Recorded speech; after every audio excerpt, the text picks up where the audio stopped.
श्रीमद् सद्गुरु सरकार की। अब आप सब लोग कृपया समाहित चित्त करके प्रवचन का श्रवण करें। गुरु पूर्णिमा महोत्सव के उपलक्ष्य में गुरु तत्व पर विचार करना, यद्यपि ऐसा विचार असंभव है, क्योंकि गुरु तत्व पर तो भगवान भी प्रकाश नहीं डाल पाते एवं भगवत तत्व पर गुरु भी पूर्णतया प्रकाश नहीं डाल पाते। ये तो जब हम जीव साधना करके आगे पहुंचते हैं तब अनुभव से समझ में आता। तदपि कहे बिनु रहा न कोई, कुछ तो कहना ही होगा। एक आलवंदार मुनि हुए हैं, ये यामुनाचार्य के नाम से भी विख्यात थे। इन्होंने कहा, मह्यम नमोस्तु गुरवे निरपत्र पाय। मैं अपने जैसे बेहया को नमस्कार करता हूं। अपने को बेहया क्यों कहते हो? क्योंकि जिस गुरु तत्व का निरूपण सर्व शंकर और पितामह ब्रह्मा नहीं कर पाते, उस गुरु तत्व का निरूपण मैं करने जा रहा हूं। ये जो गुरु तत्व है, इसके लिए श्री कृष्ण ने भागवत में कहा, न पार ये हम निरवद्य संयुजाम स्वसाधु कृत्यम विबुधायुषापि वह। हे गुरुओं, मैं हजारों देवताओं के वर्षों में तुम्हारे ऋण से उऋण नहीं हो सकता। एवं श्री कृष्ण पुनः कहते हैं, निरपेक्षम मुनिम शांतम निर्वैरम समदर्शनम अनुब्रजाम्यहम नित्यम पूये ये त्यंघ्रिरेण भी। वे कहते हैं, मैं इन गुरुओं के पीछे पीछे चलता हूं। क्या मतलब? भगवान आगे आगे गुरु पीछे पीछे नहीं, गुरु आगे आगे भगवान पीछे पीछे। अरे महाराज, आप ऐसा क्यों करते हैं? इसलिए कि उस गुरु की पदरज मेरे ऊपर पड़े और मैं पावन हो जाऊं। जो पावनम पावना नाम है भगवान, वे गुरु की पदरज की अभिलाषा करते हैं कि उसके द्वारा मेरी शुद्धि हो जाए। उसी गुरु तत्व के लिए श्री कृष्ण ने उद्धव से कहा, आचार्यं मां विजानीयान्नावमन्येत कर्हिचित् न मर्त्य बुद्ध्या सूयेत सर्वदेवमयो गुरुः। अरे उद्धव, गुरु को मेरे बराबर मत मानना। उद्धव ने कहा, महाराज, गुरु आपके बराबर कैसे हो सकता है? आप तो सर्वज्ञ, सर्वशक्तिमान, सर्वदृष्टा, सर्वांतर्यामी, सर्वलोक महेश्वर है। गुरु आपका दास है। नहीं नहीं उद्धव, मेरा मतलब ये नहीं है। गुरु को मेरे बराबर मत मानना, मुझसे छोटा मत मानना। आचार्यम माम विजानीयान, गुरु को मेरा ही स्वरूप समझना। तो उस गुरु तत्व के लिए चैतन्य महाप्रभु ने कहा है, महत कृपा बिनु कौन कर्म भक्ति नाही। गुरु की कृपा के बिना कुछ भी करते चले जाओ, भक्ति की प्राप्ति नहीं होगी। एवं नारद जी ने अपने भक्ति दर्शन में लिखा, मुख्यतस्तु महत कृपयैव भगवत कृपा लेशाद वा। ये जो प्रेम की प्राप्ति होगी, मुख्य रूप से गुरु की कृपा से होगी। और भगवत कृपा लेशाद वा, भगवान की कृपा लेश मात्र। भगवान इतनी कृपा करेंगे कि हमें एक गुरु से मिला देंगे। उसके बाद फिर सब काम गुरु के माध्यम से होगा। यहां तक कि ज्ञान मार्ग के प्रवर्तक आचार्य आदि जगत गुरु शंकराचार्य ने भी लिखा, यावत् गुरुर्न कर्तव्यो तावन मुक्तिर्न लभ्यते तस्मात् गुरुश्च कर्तव्यो गुरुम बिना न सिद्ध्यति। भाई देखो, जब तक गुरु की शरण में नहीं जाओगे तो माया से निवृत्ति नहीं होने वाली है। प्रश्न पैदा होता है कि गुरु की आवश्यकता क्या है? जीवन का लक्ष्य भगवत प्राप्ति है, तो जीव भगवान को प्राप्त करना चाहता है। ये बीच में गुरु तत्व कहां से आ गया? तो देखिए, भगवत प्राप्ति तभी संभव है जब हम अपने अज्ञान को नष्ट करें। वर्तमान काल में हम जीव अज्ञानी, यद्यपि ये वाक्य सुनने में अच्छा नहीं लगता। अगर किसी को कहे कि तुम थोड़े अल्पज्ञ हो तो बुरा मान जाता। मैं अल्पज्ञ हूं, खबरदार तुम्हारी जबान खींच दूंगा। क्षमा करें, मुझसे गलती हो गई, आप तो सर्वज्ञ। अब सर्वज्ञ सुनने पर शर्मिंदा हो जाता, नहीं सर्वज्ञ तो नहीं हूं। अरे भाई, सर्वज्ञ भी नहीं हो, अल्पज्ञ भी नहीं हो तो क्या हो? दो ही तो कक्षाएं हैं। जो सर्वज्ञ नहीं है वो अल्पज्ञ होता, किंतु वो सुनने पर आपको इतना खराब क्यों लगा? और यदि खराब लगा तो फिर ज्ञान कहां है?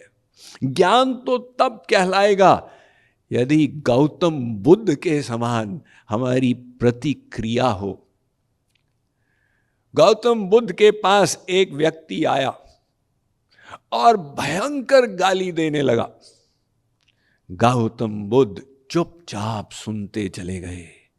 1 घंटे के बाद वो आदमी थक गया, चुप हो गया। गौतम बुद्ध ने अपने शिष्यों को कहा, इसको थोड़ा पानी पिला दो, भोजन करा दो, पुनः शक्ति का संचार हो तो पुनः प्रारंभ कर देगा। वो आदमी हक्का बक्का रह गया। उसने कहा, महाराज आप लकड़ी के बने हैं कि पत्थर के बने? मैंने आपको इतना कह दिया, आपने ये भी नहीं कहा कि भैया मैंने तुम्हारा क्या बिगाड़ा था जो ये पुरस्कार मुझे दे रहे हो? गौतम बुद्ध ने कहा, देखो, अगर तुम किसी को पुरस्कार दो और वो उसे न ले तो किसके पास रह जाएगा? देने वाले के पास। ऐसे ही तुमने जितना भी दिया मैंने लिया ही नहीं, ये मेरी स्वेच्छा, वो सब तुम्हारे पास ही है। तो गौतम बुद्ध के लिए हम कह सकते हैं कि उनका अज्ञान नष्ट हो गया था। लेकिन हम लोग अगर कोई क ख ग घ को जोड़कर एक वाक्य बोल दे, तुम गधे हो, बस उसी में आग लग जाती है। तो ये सिद्ध करता है कि हमारे अंदर अभी अज्ञान है। वो अज्ञान कैसे जाएगा? यद्यपि हम लोग खूब प्रयास किए अनेक जन्मों में, BA, MA, PhD, D.Litt तक हो गए, लेकिन इससे भी काम नहीं बना। क्योंकि जो D.Litt है उसके अंदर भी वही अहंकार, काम, क्रोध, लोभ, मोह इत्यादि। तो वेद व्यास जो भगवान के अवतार थे, उन्होंने इसके बारे में कुछ टिप्पणी की। अनाद्य विद्या युक्तस्य पुरुषस्यात्मवेदनम स्वतो न संभवादन्यस्तत्वज्ञो ज्ञानदो भवेत्। वे कहते हैं कि ये जीव अपनी बुद्धि के बल से अपने अज्ञान को नहीं समाप्त कर सकता। क्यों? क्योंकि बुद्धि में ही तो अज्ञान हावी है। वो बुद्धि स्वयं अपनी गड़बड़ी को नहीं जान पाती। जैसे कोई व्यक्ति कहे कि मैं अपने जूते के तस्मों को पकड़ के अपने को जमीन से ऊपर उठा लूंगा, तो संभव नहीं होगा। कोई बाहर का आधार चाहिए। वेद व्यास कहते हैं कि ये जो गड़बड़ वाली बुद्धि है, अपने समस्या को ठीक करने में समर्थ नहीं। एक दृष्टांत से समझिए। एक ग्वाला था, अपनी गाय को दूता था प्रतिदिन। गाय के लंबे लंबे सींग थे, गुजरात की गीर गाय होती है, और इस गाय के सींग अंदर की तरफ झुके हुए थे। तो दो सींग और सिर की ऊपर का जो घेरा था, ग्वाला दूध दूहते समय उसे देखता था और विचार करता था, क्या मेरा सिर इसके बीच में से जा सकता है कि नहीं जा सकता। अब डेली वो दूध निकालते समय उसको देखे और विचार करे, सिर जा पाएगा कि नहीं जा पाएगा। 1 साल के बाद उसकी जिज्ञासा इतनी बढ़ गई, उसने कहा ट्राई करना ही पड़ेगा। उसने गाय के सींग पकड़े और अपने सिर को डाला। सिर घुस तो गया, किंतु गाय बिदक गई, क्योंकि उस गाय के जीवन में कभी किसी ने उसके साथ ऐसा किया ही नहीं था। तो गाय ने अपना सिर ऊपर कर दिया। वो शक्तिशाली तो थी ही, ये ग्वाला गाय के साथ ऊपर उठ गया, उसके पैर जमीन से ऊपर। उसने कहा अब तो मैं मरा। उसने गाय की गर्दन को पकड़ लिया कि उसके गर्दन से प्रेशर खत्म हो। तो गाय और बिदक गई, अपने पीछे की टांगों को उछालने लगी। वो बेचारा चिल्लाया, बचाओ बचाओ। गांववासी आए, गाय को पकड़ा, ग्वाले को वहां से निकाला और कहा भले आदमी, कुछ भी करने से पहले सोचना चाहिए। अविवेक परम आपदम। वहां सिर डालने से पहले तूने सोचा नहीं क्या? ग्वाले ने कहा कौन कहता है मैंने सोचा नहीं, मैं 1.5 साल तक सोच रहा था, उसके बाद वहां सिर डाला। अब 1.5 साल तक उसने सोचा तो सही, लेकिन वो सोच ही उसकी गलत थी, तो काम नहीं बना। इसी प्रकार से वेद व्यास कहते हैं कि हमारी बुद्धि स्वयं अज्ञान से युक्त है, वो अपने अज्ञान को निकालने में समर्थ नहीं है। क्या गड़बड़ी है हमारी बुद्धि में? महर्षि पतंजलि ने अपने योग दर्शन में लिखा है, अविद्या अस्मिता राग द्वेषाभिनिवेशा क्लेशा। उन्होंने उसको पंच क्लेश की संज्ञा दी। ये पंच क्लेश हमारी बुद्धि को सता रहे हैं। अस्मिता अहंकार, मैं भी कुछ हूं, देहाभिमान, अभिनिवेश मृत्यु का भय। कोई कितना भी बीमार क्यों ना हो, वो भी प्रार्थना करता है डॉक्टर साहब मैं मरूंगा तो नहीं। अरे भाई सारी मशीनरी गड़बड़ हो गई, क्यों इतना डर रहे हो? मर भी गए तो कौन सी बड़ी बात है, फिर दोबारा भगवान भेज देंगे नई मशीनरी के साथ। लेकिन मृत्यु का उत्कट भय, ये बुद्धि का दूसरा दोष। तीसरा राग, संसार के नश्वर पदार्थों में आसक्ति। और चौथा द्वेष, संसार से घृणा। और पांचवा अविद्या, वो अज्ञान जिस कारण से हम अपने को शरीर माने हुए हैं और आत्मा के असली संबंधी का विस्मरण किए हुए। तो ये पंच क्लेश हमारी बुद्धि को सता रहे हैं। अब इनके बावजूद हमें ज्ञान प्राप्त करना है, तो उसका उपाय क्या है? क्या हम शास्त्रों के माध्यम से भगवत तत्व को, आत्म तत्व को जान पाएंगे? ये शास्त्रों में तो ज्ञान का भंडार है।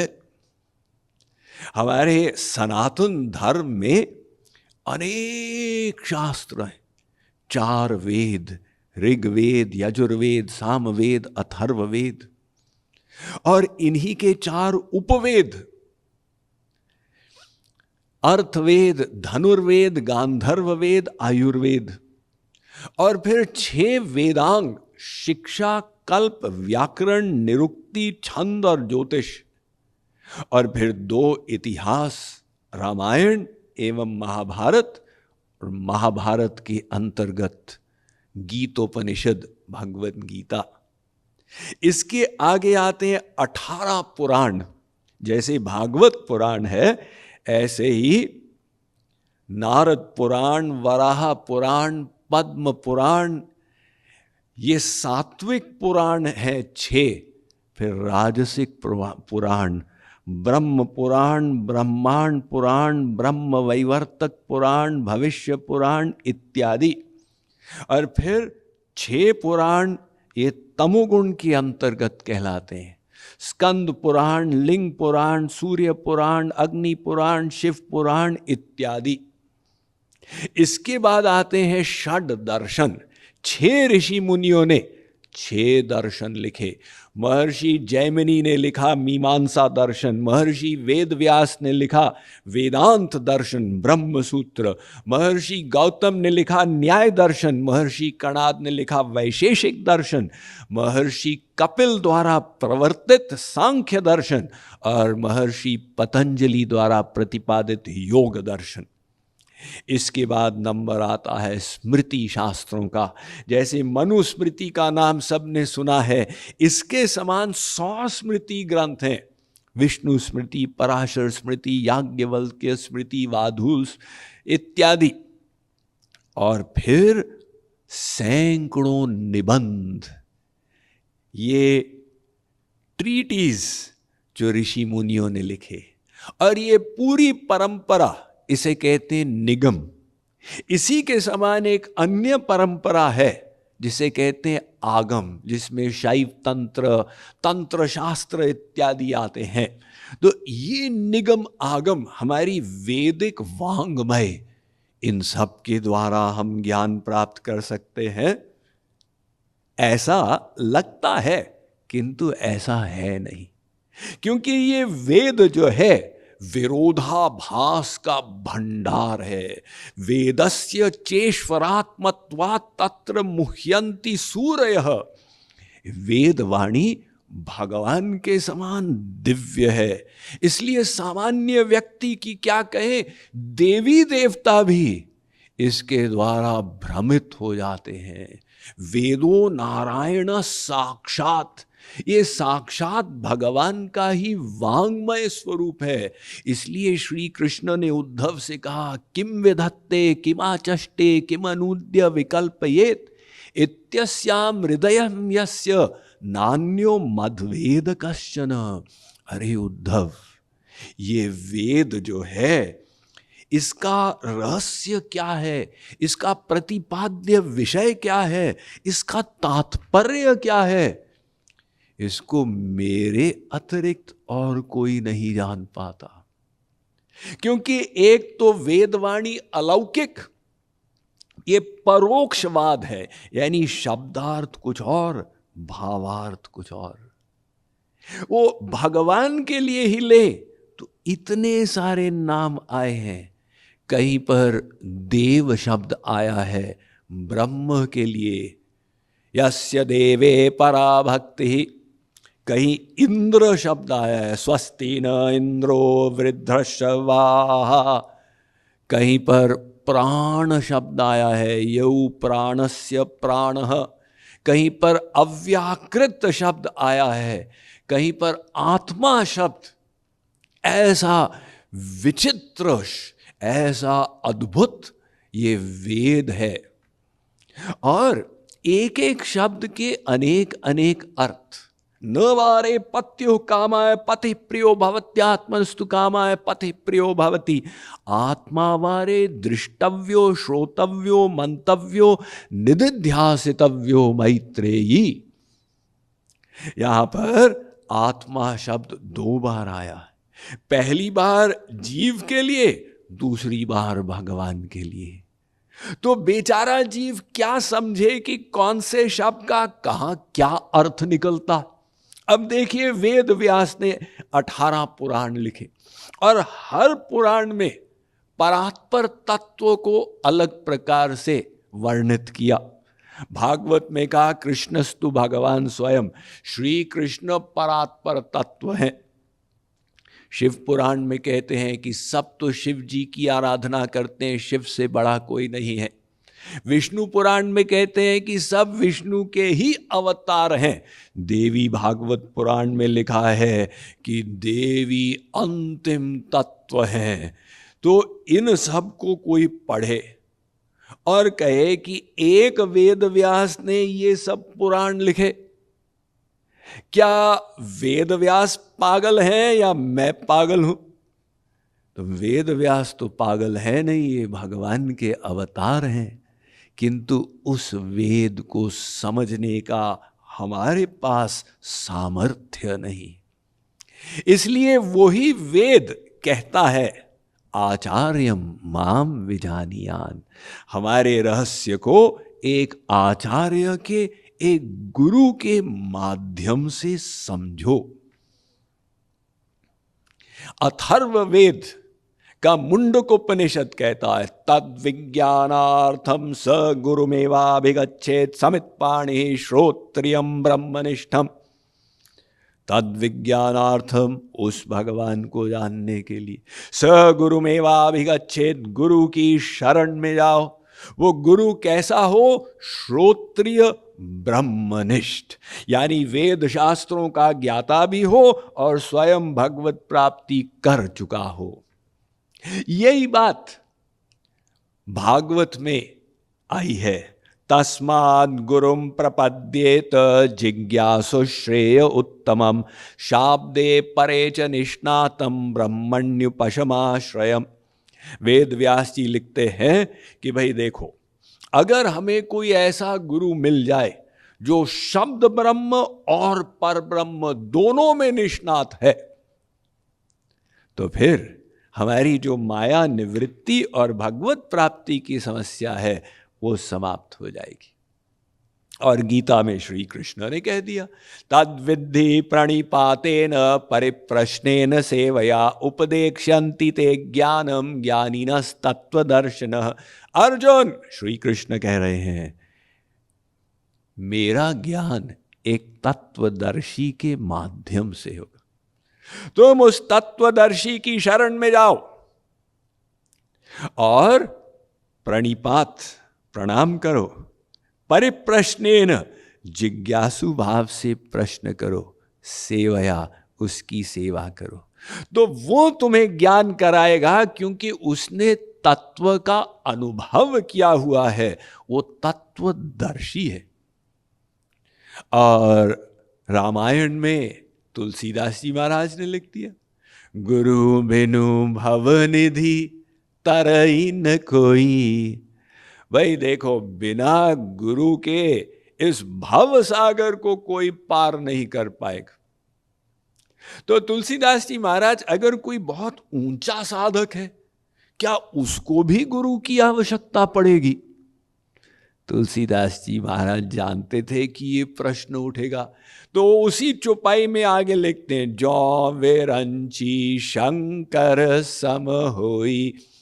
अरे भाई, कोई शंकर ब्रह्मा सरीखा हो। अब शंकर ब्रह्मा तो साधक है नहीं, किंतु वो एक साहित्य अलंकार की अभिव्यक्ति है कि इतना ऊंचा कोई हो, उसको भी गुरु की आवश्यकता तो पड़ेगी ही। अतः देखिए, वेद से लेके रामायण तक सब शास्त्रों ने कहा कि भगवत तत्व तक पहुंचने के लिए गुरु तत्व की शरण में जाना होगा। इसी को वेद व्यास ने एक श्लोक में व्यक्त किया है, जो श्री महाराज जी की राय में समस्त पुराणों में सबसे महत्वपूर्ण श्लोक है। ये भागवत का भयम द्वितीयाभिनिवेश तस्यादीशादपे तस्य विपर्ययो स्मृति तन्मायया तो बुध आभजेत तम भक्त्यैकयेशम गुरुदेवतात्मा। पहली पंक्ति में वेद व्यास ने बताया कि समस्या क्या है। यह जीव भगवान से विमुख है, इसलिए माया ने उसे दबोच लिया है। तो करना क्या होगा? सन्मुख होना होगा भगवान के। कैसे? एक गुरु को खोज के उसकी शरण में जाओ और गुरु देवतात्मा उसको अपना इष्ट देव बना लो। तो जिसकी शरण में जाएंगे उसके पास जो है उसकी प्राप्ति होगी। अगर माया की शरण में गए तो माया के जो परिणाम है, चिंता, शोक, टेंशन, भय इत्यादि, ये सब मिलेगा। और गुरु की शरण में गए तो भगवत ज्ञान, भगवत प्रेम, भगवत आनंद, ये सब मिलेगा। अतः एक बात तो समझ में आ गई कि हमें गुरु की आवश्यकता होगी। ये गुरु का मतलब क्या होता है? शास्त्रों में अनेक परिभाषाएं आई हैं। गृह्णति ज्ञानम इति गुरु, गिरति अज्ञानम इति गुरु, गुमरावती इति गुरु। जो हमें ज्ञान करा दे, रसगुल्ला बनाने का ज्ञान नहीं, भगवत प्राप्ति वाला ज्ञान, वो गुरु। जो हमारे अज्ञान को नष्ट कर दे, वो गुरु। गुमराहुति थी, जो अंदर के अंधकार को समाप्त करते। अगर हम व्युत्पत्ति में जाएं तो गुशब्दस्त्वंधकारस्यात् ऋशब्दस्तन्निरोधकः अंधकार निरोधत्वात् गुरुरित्यभिधीयते। गु का मतलब होता है अंधकार। यहां पर उसका तात्पर्य है माया का अंधकार, अज्ञान। और रू का मतलब नष्ट करना। तो जो माया के अंधकार को नष्ट करके जीव को ईश्वरीय ज्ञान के आलोक में पहुंचा दे, वो पर्सनैलिटी गुरु कहलाती। क्यों जी? अगर हमें गुरु मिल गए तो क्या हमारा काम बन जाएगा? अब तो ज्ञान प्राप्ति हो जानी चाहिए। जी नहीं, तब भी नहीं बनता। रामायण कहती है, गुरु बिनु होई की ज्ञान, ज्ञान की होई वैराग बिनु। भाई देखो, गुरु के बिना ज्ञान नहीं होगा, वैराग्य के बिना ज्ञान नहीं होगा। अब दो बातें कह दी तुलसीदास जी ने। क्या मतलब हुआ इसका? जैसे संसार में कोई माइंड बदल देता है, अरे भाई रमेश, नहीं सॉरी दिनेश। क्या ऐसे तुलसीदास जी कहना चाहते हैं कि यदि ज्ञान चाहिए तो गुरु की आवश्यकता? नहीं, वैराग्य की आवश्यकता है। जी नहीं, तुलसीदास जी का तात्पर्य है कि दोनों की आवश्यकता है। गुरु भी मिले और हमारी भी वैराग्य की बुद्धि हो। जैसे देखने के लिए किस चीज की आवश्यकता है? देखने के लिए हाजी साहब आंख की आवश्यकता है। तो आंख से देख सकते हैं? बिल्कुल देख सकते हैं। जी नहीं, एक व्यक्ति, उसकी बड़ी बड़ी आंखें हो, उसे आप अंधेरे की कोठरी में ले जाएं और पूछें, क्यों जी ये कितनी उंगलियां हैं? जी मुझे कुछ दिखाई नहीं दे रहा। इतनी बड़ी बड़ी आंखें, आपको कुछ दिखाई नहीं दे रहा? जी यहां पर लाइट नहीं है। तो ये तो कह रहा था देखने के लिए आंख चाहिए। जी नहीं, देखने के लिए लाइट चाहिए। तो ठीक है, एक अंधे को आप ले जाए, मध्याह्न दिन के 12 बजे भयंकर प्रकाश हो, उससे पूछें, क्यों जी ये कितनी उंगलियां हैं? अंधा कहता है मुझे पता नहीं, दिख नहीं रहा इतनी बढ़िया लाइट में। जी मेरे पास आंख नहीं है। तो वो तो कह रहा था देखने के लिए लाइट चाहिए। जी नहीं, लाइट भी चाहिए और आंख भी चाहिए, दोनों आवश्यक हैं। अब कोई कहता है साहब अगर ऐसा है तो उल्लू कैसे देख लेता रात्रि में? उल्लू के लिए भी दो आवश्यकताएं हैं, उसको आंख भी चाहिए और अंधेरा भी चाहिए, दिन में नहीं दिखेगा। तो इसी प्रकार से तुलसीदास जी ने कहा कि अपने लक्ष्य तक पहुंचने के लिए गुरु तो चाहिए ही, किंतु वैराग्य की बुद्धि होनी चाहिए। अगर वैराग्य नहीं हुआ गुरु हमें कितना भी सत उपदेश क्यों ना देता रहे, हम करेंगे ही नहीं।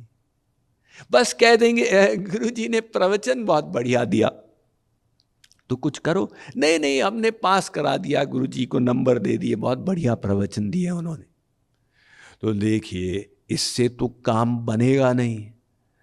जैसे वो फौजदारी का मुकदमा होता है ना, मर्डर केस, उसमें जज 50 पेज का जजमेंट लिखता है, उसमें दुनिया भर के नाटक भर देता है। उसको पढ़कर ऐसे लगता है कि अब ये तो मुल्जिम को फांसी होने जा रही है, और लास्ट में जज लिख देता है कि गवाही का बयान डाउटफुल निकला, डाउट का फायदा मुल्जिम को दिया जाता है, लिहाजा मुल्जिम रिहा किया जाता। लो 50 पेज की मेहनत लास्ट में ऐसी चली गई। तो इसी प्रकार से हम लोग भी करते हैं, सब कुछ सुन के कहते वो तो ठीक है, लेकिन अब एक लेकिन, किंतु, परंतु, मगर, बट लगा दिया, और जहां के तहां खड़े हैं उसमें कोई चेंज नहीं आता।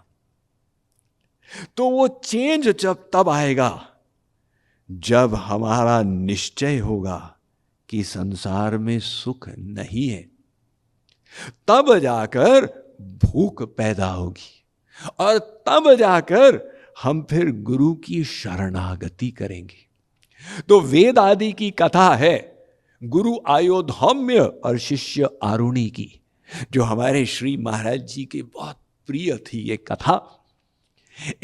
गुरु जी ने शिष्यों को कहा कि बाहर इतनी वर्षा हो रही है, रात का समय था, शिष्य गुरु जी के साथ आश्रम में रहते थे।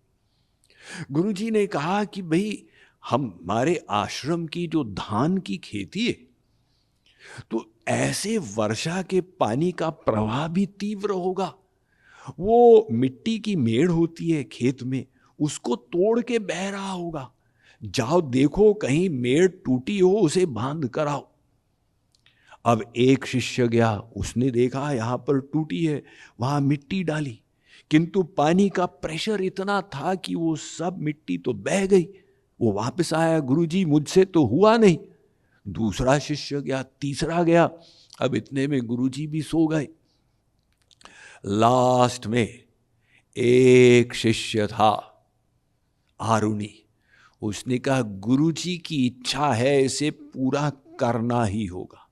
वो बेपढ़ा लिखा शिष्य था, यद्यपि बाकी सब तो पढ़े लिखे थे, वो केवल आश्रम में सेवा के लिए रहता था, किंतु श्रद्धा थी अटूट। गुरु ने आज्ञा दी, इसका पालन करना ही होगा। तो वो गया, उसने भी देखा अपने गुरु भाइयों के जैसे यहां तो टूटी हुई है मेड़, उसने भी वहां मिट्टी डाली, किंतु पहले के समान वो मिट्टी बह गई। उसने विचार किया, गुरुजी ने कहा था कि पानी को बांध के आना होगा, अब क्या करें? तो लेट गया मेड़ के साथ। यदि मैं लेटा रहूंगा पानी भी टिका रहेगा, और रात भर वहां लेटा रहा। सुबह 4 बजे गुरुजी की सेवा में जाया करता था। अब वो पहुंचा नहीं। गुरुजी ने अन्य शिष्यों से पूछा, वो कहाँ है आरुणि? उन्होंने कहा गुरुजी वो तो रात को गया था और वापस ही नहीं आया। तो गुरुजी स्वयं बाहर गए। अब बाहर अंधेरा था, वे चिल्लाए, बेटा कहाँ हो? लेटे लेटे उसने उत्तर दिया, गुरुजी मैं यहां हूं, आप कहेंगे तो उठ जाऊंगा, लेकिन पानी बह जाएगा। गुरुजी भागे भागे गए, देखा कि ठंड में पानी में उसका शरीर जकड़ गया था। गुरुजी की आंखों में आंसू आ गए। ऐसी श्रद्धा, ऐसा समर्पण। गुरुजी ने उसको उठाया और हृदय से लगा दिया। और कथा कहती है कि गुरु की कृपा से तत्काल उसमें समस्त वेद शास्त्रों का ज्ञान प्रकाशित हो गया। यस्य देवे परा भक्ति यथा देवे तथा गुरौ तस्यैते कथिता ह्यर्था प्रकाश्यन्ते महात्मनः। ये वेद मंत्र कहता है कि जो गुरु और भगवान को एक समझकर जैसी भक्ति भगवान की करता है ऐसी ही गुरु की भी करता है, तो भगवान जो भीतर बैठे हैं उस पर प्रसन्न होकर भीतर से उसे सब वेद शास्त्रों का ज्ञान करा देते हैं। ये गुरु की महिमा, गुरु की आवश्यकता और गुरु की शरणागति के परिणाम पर हम लोगों ने यत्किंचित विचार किया। बोलिए श्रीमद् सद्गुरु सरकार की। भक्ति योग रसावतार जगत गुरु उत्तम श्री कृपालु जी महाराज की जय। जय श्री राधे, जय जय श्री राधे, जय जय श्री राधे। जगत गुरु कृपालु यूनिवर्सिटी में एडमिशन शुरू हो चुके हैं। यहाँ बीटेक, बीसीए, एमसीए और एमबीए के साथ योगा, नेचुरोपैथी और एआई डेटा साइंस जैसे इंडस्ट्री इंटीग्रेटेड आधुनिक कोर्सेज उपलब्ध हैं। आज ही ज्वाइन करें जगत गुरु कृपालु यूनिवर्सिटी, कटक, ओडिशा।